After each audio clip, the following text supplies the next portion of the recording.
Olá, está no ar o Jornal da Câmara. Saúde da mulher é tema de debate em comissão do Legislativo. Aprovada a colocação de QR Code em placas de obras públicas. Ideia é ampliar informações sobre investimento e cronograma. E ainda, a Associação dos Amigos do Museu da Brigada Militar é destaque no espaço da Tribuna Popular. Estas e outras informações você confere a partir de agora, aqui no Jornal da Câmara.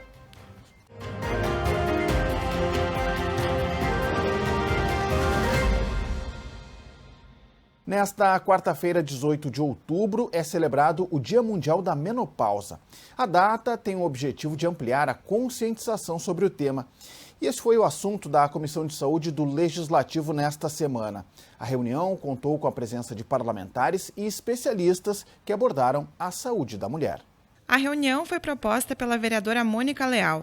A integrante da COSMAN, que também é procuradora especial da mulher do Legislativo, explicou que a pauta surgiu de uma demanda frequente que chegava ao seu gabinete de mulheres que buscam desmistificar questões relacionadas ao climatério e à menopausa, período em que a mulher sai da fase reprodutiva e passa por alterações hormonais, físicas e psicológicas.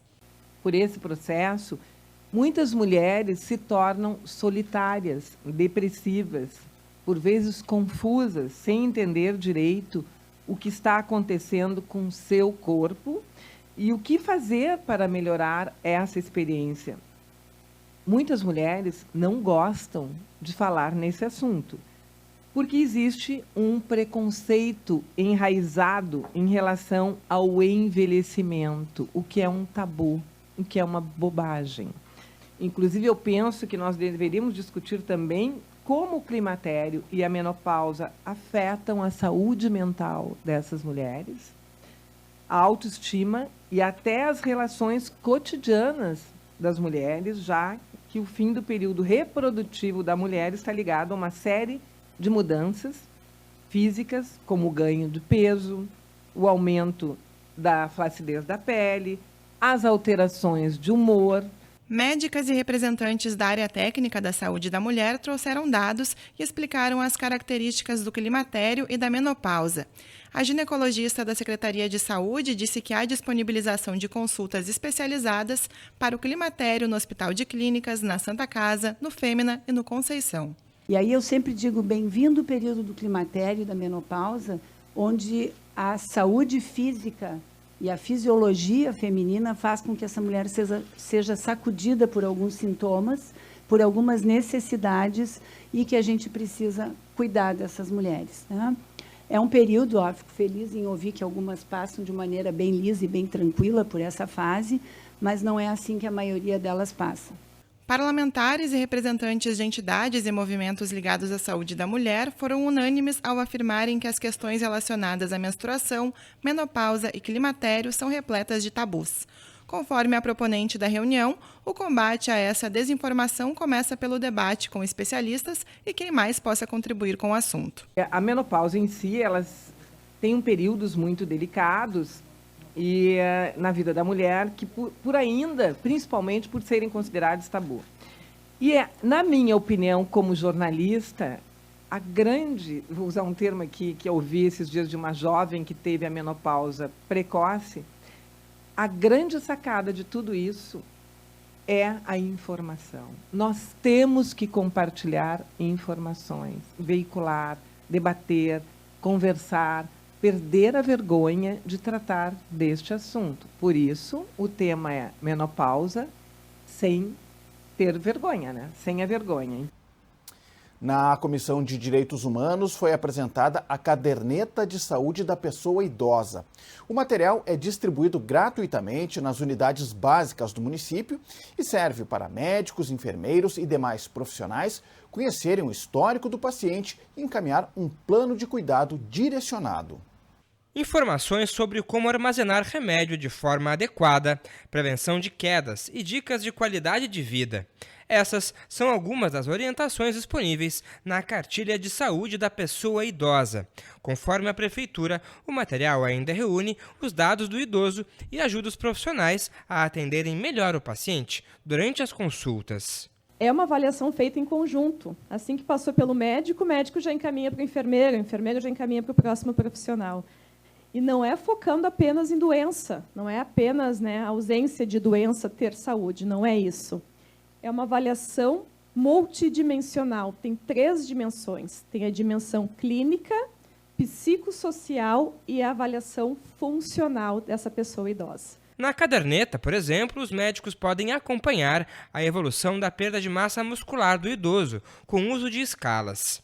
Segundo Clésia Ziman, as equipes de saúde estão sendo capacitadas para o uso da caderneta.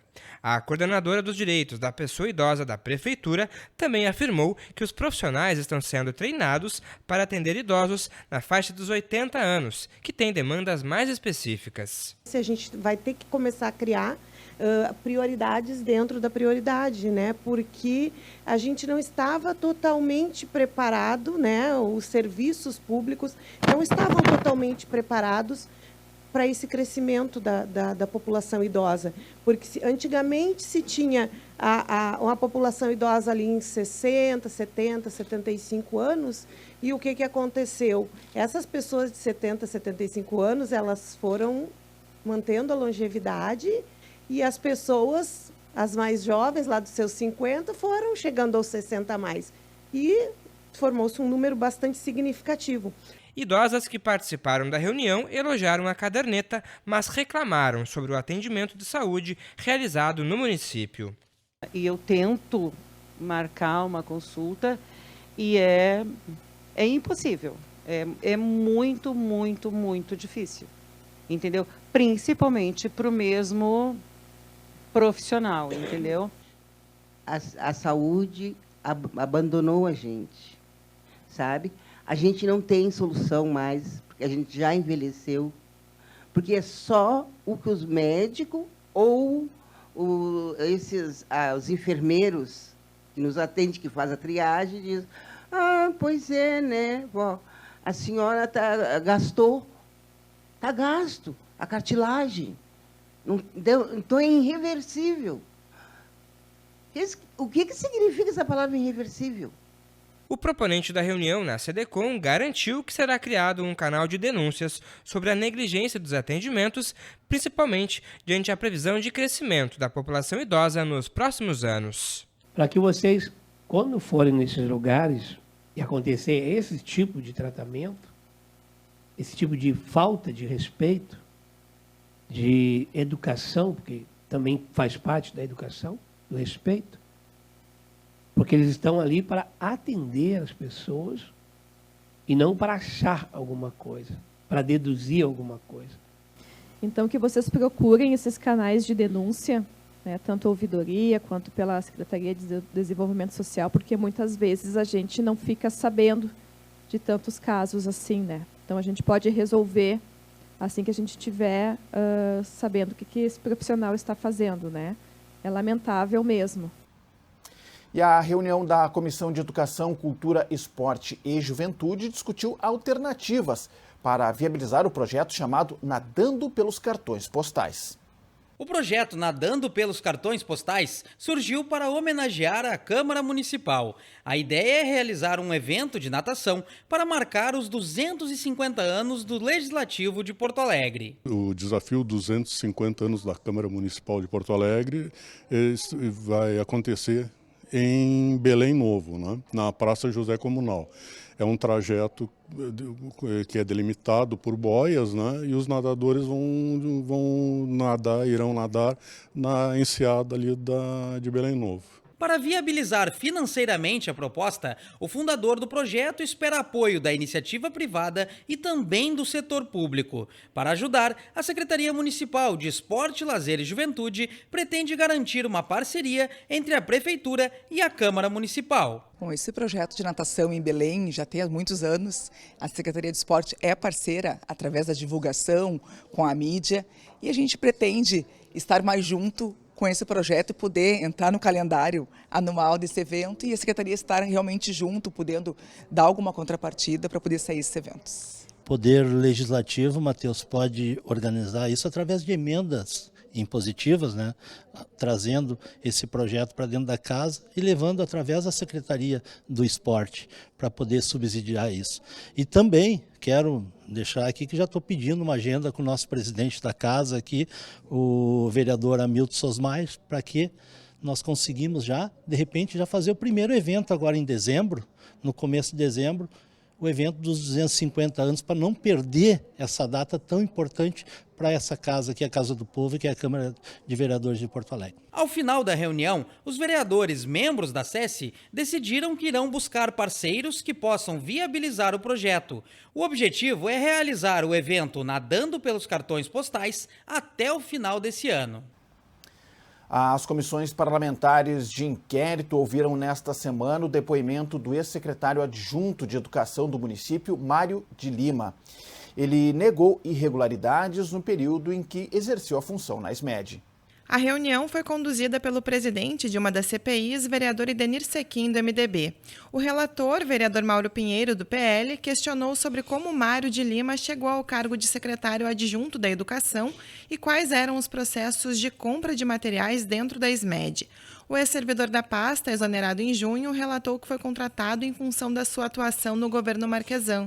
O economista também afirmou não possuir relações pessoais ou ligações político-partidárias no executivo. Argumentou que todas as decisões de compra não tinham interferência de interesses particulares e que eram determinadas pela diretoria de licitações e contratos. O senhor, como secretário adjunto, como é que eram feitas as escolhas das empresas? Existia alguma pressão de alguém do governo ou a decisão de como funcionava a escolha das empresas que foram contratadas? Bom, no que diz respeito à aquisição de materiais, o setor administrativo, em especial o setor financeiro, que era a parte que eu cuidava mais diretamente, não teve atuação direta em relação a aquisições desses materiais. No que diz respeito à aquisição de materiais, pouco a secretaria e o setor administrativo, o setor administrativo da secretaria e o setor financeiro participaram nas discussões e na construção dessas compras. A presidente da outra CPI, vereadora Mari Pimentel, do Novo, trouxe à tona uma suposta conversa entre uma servidora da SMED e Mário de Lima. O diálogo trataria sobre a necessidade de agilizar a compra de materiais de alguns caras específicos. A vereadora questionou o ex-secretário adjunto sobre quem seriam esses caras, expressão que teria sido utilizada na gravação. A divulgação da conversa também gerou debate entre os parlamentares. Vereadores não aceitaram a forma supostamente ilícita como a conversa foi obtida pela vereadora Mari Pimentel. Quem são os caras? Olha, vereador, eu desconheço essa ordem, essa conversa dessa servidora. E a senhora, como presidente da Comissão de Orçamento, sabe que toda compra que nós fazemos no segundo semestre de um ano, ela deve ser realizada ou por meio da disponibilidade orçamentária que aquele orçamento possui, né, ou também se existe um planejamento vinculado ao outro ano. Mas eu não vou lembrar disso. O secretário adjunto foi exonerado em junho de 2023. Logo após, segundo ele, questionar o acúmulo de materiais em algumas escolas, foco de uma das investigações da CPI. Agora, a sua pergunta, por que isso não foi distribuído? Essa também foi minha pergunta lá em junho de 2023. Eu precisava saber por que isso não tinha sido distribuído. Então, por esse mesmo motivo, eu solicitei a abertura de uma IPS, uma investigação preliminar sumária, tanto dos servidores do depósito, não para fazer algum tipo de cassação, não, para entender mesmo o que está acontecendo, e, ao mesmo tempo, depois, uma solicitação de verificação no que diz respeito a um IPS também voltado para verificar por que as compras estavam nessa suspeição. Os presidentes da CPI avaliaram a reunião. O ex-secretário Mário Lima veio depor com respostas firmes, esclarecedoras. Houve, claro, momentos de tensão na discussão de alguns requerimentos, houve uma apresentação de um áudio e de alguma prova que a vereadora Mari apresentou, que foi considerada ilegal, não só irregular como ilegal, mas Tudo isso faz parte, o relator tem todos esses documentos guardados e todos os áudios e as coisas que estão surgindo. Esperamos que isso seja esclarecido. O presidente não pode constranger testemunhas antes do depoimento, que foi o caso. E aqui o secretário traz aqui algumas informações que nós não sabíamos, de quem participava das reuniões, como é que eram definidas as situações, como é que acontecia o ambiente de influência para que isso acontecesse. Porque para acontecer irregularidades do início ao final dos processos, existia um ambiente para que isso acontecesse. E hoje o secretário Mário trouxe mais detalhes de como é que acontecia os movimentos dentro da Secretaria Municipal de Educação. O próximo encontro ocorre na segunda-feira, dia 23, quando serão votados requerimentos apresentados pelos integrantes das comissões. A segunda-feira no Legislativo também foi marcada pela abertura das atividades alusivas à Semana da Família. Criada em 2022 por uma lei de autoria do presidente da Câmara, vereador Hamilton Sosmaier, do PTB, a Semana de Valorização da Família tem o objetivo de promover a conscientização sobre a importância da família como instituição fundamental para o desenvolvimento humano. A abertura da programação de atividades alusivas à data foi realizada na segunda-feira pelo chefe do Legislativo. A gente sabe que a família é a célula máter da sociedade, é a base de tudo, é a base da sociedade, e muitas vezes as pessoas elas formam a família sem saber como conduzir, e aí nós estamos vendo o resultado, né? O resultado tem sido catastrófico nas famílias, com destruições, separações, muitas vezes por muitas coisas que poderiam ser consertadas, que poderiam ser ajustadas, porque a gente sempre fala que famílias são ajustes que têm que ser feitos, que são pessoas com personalidade diferente, são pessoas que muitas vezes foram formadas em lares diferentes. Então tem toda essa questão que envolve a família, que acredito que seja um dos temas mais importantes que nós temos, e na Semana da Família se traz essas informações, essas orientações para aqueles que querem realmente entender um pouco sobre o conceito de família nas casas, nas vidas. Pela manhã aconteceu uma apresentação musical do Coral Unidade e uma visita guiada pelas dependências da casa. Já à tarde teve palestra sobre famílias atípicas.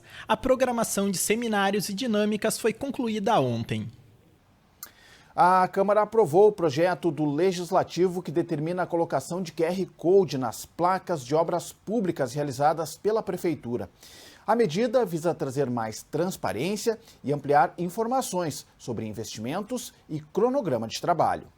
De acordo com o texto da matéria, a Prefeitura terá que disponibilizar um código de barras bidimensional nas placas indicativas de obras do Executivo ou encaminhadas por empresas terceirizadas. Mais conhecido como QR Code, a identificação eletrônica busca aumentar o processo de transparência das informações públicas. E esse projeto do QR Code vai poder levar essas informações a cada um morador, a cada cidadão de Porto Alegre. Com apenas um celular ele consegue entrar e ver o que está sendo destinado, recurso, projeto, tempo de duração, e é bem por aí. É o tempo e a transparência do serviço na cidade de Porto Alegre. Conforme o projeto, o QR Code deverá ser colocado em um local visível e de fácil leitura à população. Ao acessar, o cidadão terá informações sobre o cronograma, o valor do investimento e o objetivo da obra. E neste mesmo sentido de trazer mais transparência e melhor gestão dos serviços, a Câmara também aprovou o projeto que determina que os veículos contratados pelo município deverão contar com rastreamento e monitoramento via satélite. Conforme o autor da matéria, as empresas contratadas pela Prefeitura para a prestação de serviços que utilizem veículos automotores serão obrigadas a instalar dispositivos como o GPS. A intenção, segundo o vereador Márcio Binzeli, é trazer mais transparência. Qual a melhor maneira de fazer a auferição do quilômetro rodado, se não por GPS ou por tecnologias de controle muito melhor do que a planilha à mão, anotando o número do odômetro, né? Isso aí já passou o tempo, né? Então é nesse sentido, a nossa lei tem esta, digamos assim, esta ideia de dialogar com o futuro, no que diz respeito à transparência e o pagamento das empresas contratadas que irão receber mediante a comprovação do quilômetro rodado, que seja feito por tecnologias à disposição e que possam comprovar o quanto efetivamente se rodou, para que se faça o pagamento mediante este cálculo. Uma emenda da bancada do Partido Novo, também aprovada, possibilita que o Executivo considere equipamentos de monitoramento já existentes nos veículos.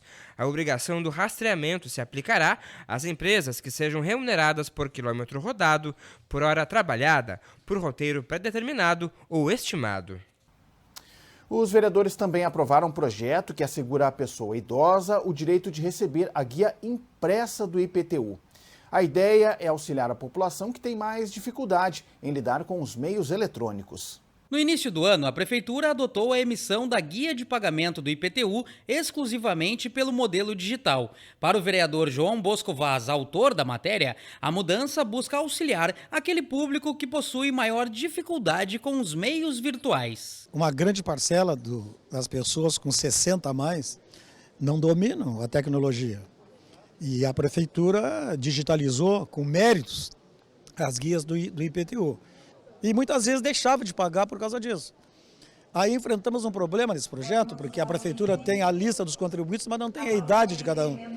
Por isso a emenda que o Idenir Sequim e eu colocamos para que a Secretaria da Fazenda disponibilize um telefone, o idoso, a idosa vão ligar para esse telefone e a Prefeitura vai enviar pelos correios as guias do IPTU.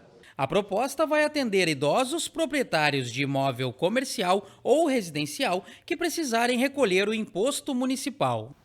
Outro projeto do Legislativo, também aprovado na segunda-feira, institui a Política Municipal de Proteção dos Direitos da Pessoa com Fibromialgia. A matéria estabelece, entre outras ações, atendimento multidisciplinar. Autor da proposta, o vereador José Freitas, do Republicanos, explicou que a doença se caracteriza pela dor crônica que se espalha pelo corpo, atingindo especialmente tendões e articulações. Pela proposta, a ideia é proporcionar um melhor atendimento à pessoa com fibromialgia, bem como incentivar a formação e a capacitação de profissionais especializados. Que o fibromialgico, ele sofre dioturnamente, com dores intensas, muitas vezes nem remédio adianta para amenizar a sua dor. Então a Prefeitura tem que ter um olhar especial e um tratamento. Quando o fibromialgico chegar lá num posto de saúde ou no hospital, ele ser bem atendido, e hoje ele tem prioridade na fila também para o atendimento, para ser um atendimento rápido. O vereador lembrou que o Estado já possui política para a proteção dos direitos dessa parcela da população. E agora, acrescentou o parlamentar, Porto Alegre também terá, a partir da demonstração de cuidado dos parlamentares com a aprovação do projeto. O plenário ainda aprovou a criação de uma comissão especial para tratar da concessão do DEMAI, o Departamento Municipal de Água e Esgotos. Conforme o autor do requerimento para a criação da comissão, a ideia é discutir com parlamentares, técnicos e interessados no assunto a concessão de parte dos serviços do DEMAI à iniciativa privada. O vereador Mauro Pinheiro disse que o projeto de lei da Prefeitura sobre a concessão deve vir para a votação do Legislativo só no ano que vem. Ouvir os prós e os contras para que os vereadores já possam começar a tomar um embasamento a respeito dessa matéria, para que a gente tenha uma discussão. E quando chegar o projeto, a gente já tenha ideia do que a gente pode, como votar e o que é importante, se é bom, se é ruim. A comissão especial deve contar com no mínimo 12 vereadores de diferentes bancadas. A comissão terá 60 dias prorrogáveis por mais 30 para entregar o seu relatório. Ainda não há uma data para o início dos trabalhos. Na sessão de segunda-feira, a paróquia São Vicente Mártir, no bairro Camaquã, zona sul de Porto Alegre, divulgou a 18ª edição da Romaria de Nossa Senhora Desatadora dos Nós. O evento ocorre no dia 3 de dezembro, mas a programação começa já no final de novembro. O padre Alexandro Melo convidou os parlamentares para as festividades que iniciam no dia 24 de novembro com uma novena preparatória. O pároco lembrou o significado da Nossa Senhora Desatadora dos Nós. Então é uma graça muito grande termos a ela, a desatadora, que desata o nó da violência, da doença, o nó da falta de paz que a gente está vivendo. Maria, Mãe de Jesus, Mãe de todos nós. O convite para a divulgação da Romaria no Legislativo foi da vereadora Lourdes Sprenger, do MDB. A procissão terá início às 9 da manhã do domingo, dia 3 de dezembro. Para mais informações sobre a programação da Romaria, acesse as redes sociais da Paróquia São Vicente Mártir. A Câmara prestou homenagem ao Sindicato dos Municipários. A solenidade marcou o aniversário do Simpa. Criado no dia 14 de outubro de 1988, o Sindicato dos Municipários representa os servidores públicos de Porto Alegre. A entidade acaba de completar 35 anos. Para marcar a data, o Simpa foi homenageado na Câmara Municipal. Olha, o Simpa tem, então, foi fundado desde o ano da Constituição, 1988, e de lá para cá ele tem tido várias direções, né? Mas uma característica que une todas as direções do Simpa, né, é na defesa intransigente da categoria de servidores e servidoras municipais de Porto Alegre. E outra característica também é de reivindicar e também de cobrar dos governos municipais. A atividade foi proposta pelo vereador Jonas Reis, do PT. A diretoria do sindicato reforçou que a homenagem representa o reconhecimento do trabalho de toda a categoria. A necessidade da existência de uma representação sindical, ela se dá em função de que tem a obrigação do gestor de atender e tratar sobre as demandas, sobre as necessidades dos servidores e das servidoras. Então, se não fosse o Simpa, seria outro nome, mas seria o Simpa. Em Porto Alegre, o Simpa é responsável por encaminhar as negociações entre o Executivo e os servidores do município. E o espaço da Tribuna Popular foi ocupado nesta semana pela Associação dos Amigos do Museu da Brigada Militar. O presidente da entidade pediu ajuda dos vereadores para a restauração da bibliografia histórica da corporação. Jerônimo Braga lembrou que desde 2018 o museu tem um projeto para restaurar a bibliografia da Brigada Militar. A proposta, aprovada via Lei Rouanet, já arrecadou recursos no valor de R$420 mil. A intenção é permitir o acesso da população a uma história de mais de 190 anos. À medida que conhecerem mais a corporação, há de ver que é tipo um iceberg. O que está debaixo d'água, de cultura, de história, de conhecimento, é muito importante que a nossa sociedade conheça. Fazem parte da bibliografia do museu diversos livros, revistas e publicações sobre a corporação. O presidente da Associação dos Amigos do Museu da Brigada Militar adiantou que o próximo passo do projeto será a restauração da documentação histórica da Brigada. Muito mais trabalho pela frente, até porque esses livros da documentação histórica são aqueles livros enormes, não é? Escritos à mão. O Jornal da Câmara de hoje fica por aqui. Confira mais notícias do Legislativo nas nossas redes sociais e no site da Câmara de Vereadores de Porto Alegre. Muito obrigado pela sua audiência, você já sabe, a gente se encontra na próxima edição. Até lá!